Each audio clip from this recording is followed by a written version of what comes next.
না না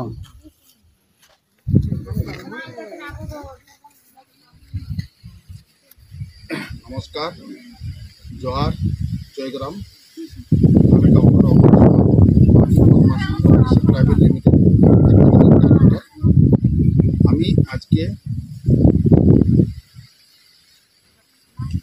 পুরুলিয়া জেলার বলরামপুর ব্লক ছোলাগড়া এক আদিবাসী গ্রাম, যেখানে আমরা কৃষিজ ধানের বিকল্প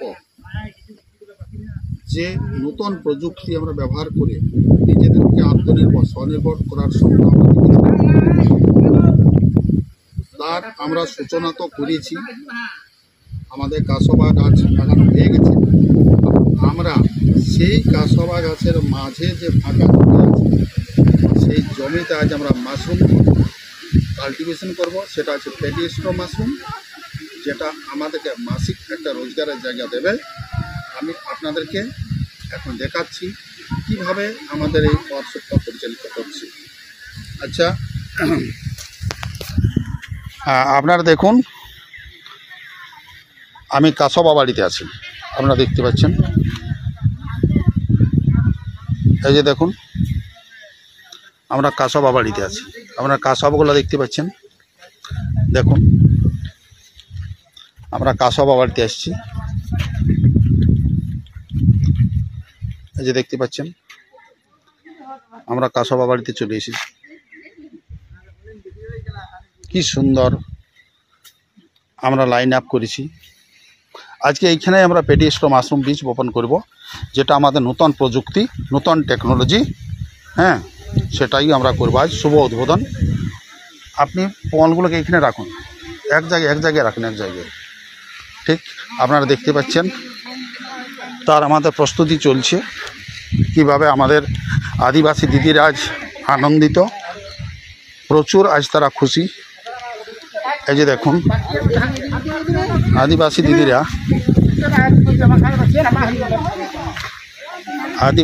এখানে বীজটা ওনারা রেডি করছে। এই যে দেখতেই পাচ্ছেন, দিদিরা বীজটা রেডি করছে। আপনারা দেখতেই পাচ্ছেন, দেখুন, এটা হচ্ছে প্যাটি স্ট্র মাশরুমের বীজ। আপনারা দেখতে পাচ্ছেন, এনারা আজ প্রথম জীবনের একটা নতুন প্রযুক্তি আজ বপন করতে চলেছে। আপনারা দেখতে পাচ্ছেন, দিদি এগুলো যে এই যে আপনারা হাতে দিয়ে করছেন, এরা কিসের বীজ? গম মানে কি, মানে এটা দিয়ে কি তৈরি হবে? জোরে বলো, শুনতে যেন দর্শক পায়। মাশরুম ছাতু তৈরি করবেন, নাই তো এই বীজটা কোথায় আপনারা বপন করবেন? মানে কোন জায়গায় দিবেন? কোথায় বলুন? এইখানে মাটিতে, মানে মাটিতে এনারা ছাতু চাষ করবে। আপনারা দর্শক বন্ধু দেখছেন, এনারা নতুন প্রযুক্তিটা কিভাবে এগিয়ে নিয়ে এসেছে।